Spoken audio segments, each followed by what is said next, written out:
কসবায় বিপুল অঙ্কের মানুষ একদম ভিড় করেছে, শুধু ৬৬ নম্বর ওয়ার্ডে দক্ষিণ কলকাতার জয়ের বার্তা দিচ্ছে, কি বলবেন? সারা বাংলার মানুষ জয়ের বার্তা দিচ্ছে। বিজেপির কোনো স্থান নেই বাংলায়, ভারতের কোনো স্থান নেই। এবার পাশা পাল্টা হবে, এবার দিল্লিতেও মোদি থাকবে না। কসবা সব থেকে হাইয়েস্ট দেবে এবার, সবার থেকে হাইয়েস্ট লিড যদি হয় কিন্তু মানে সাউথ কলকাতা কসবা দেবে।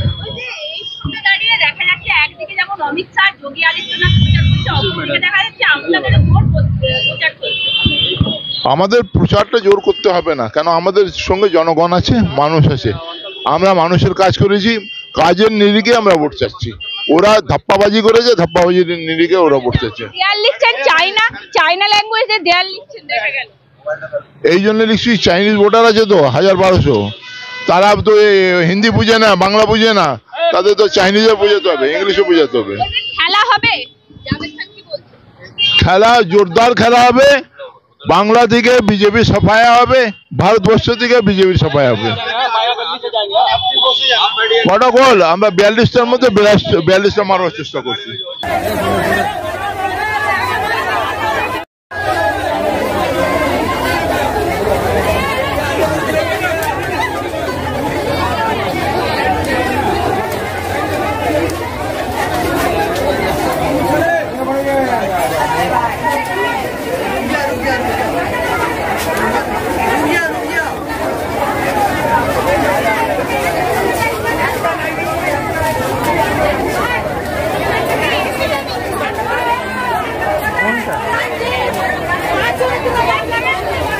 আমরা ১০০% তো জিতবই।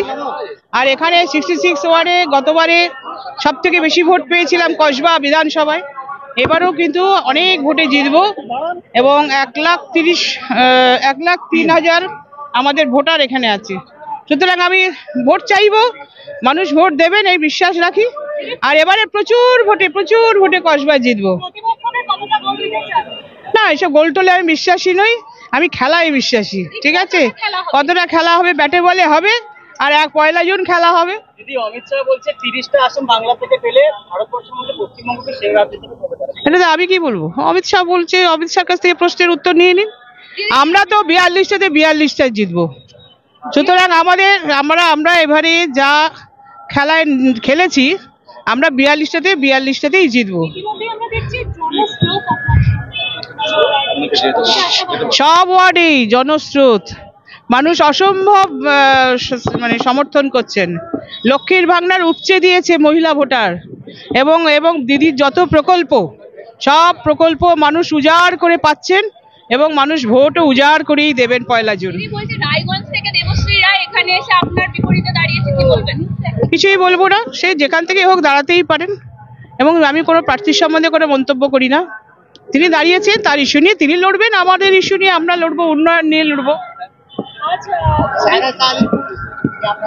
আবার বলছি, কোনো প্রার্থীর সম্বন্ধে আমি কিছু বলবো না। তাদের ইস্যু নিয়ে প্রত্যেক প্রার্থী প্রচার করতে পারে। এরা ছাড়াও আরো অনেক প্রার্থী দাঁড়িয়েছে। খেলা হবে ১ জুন।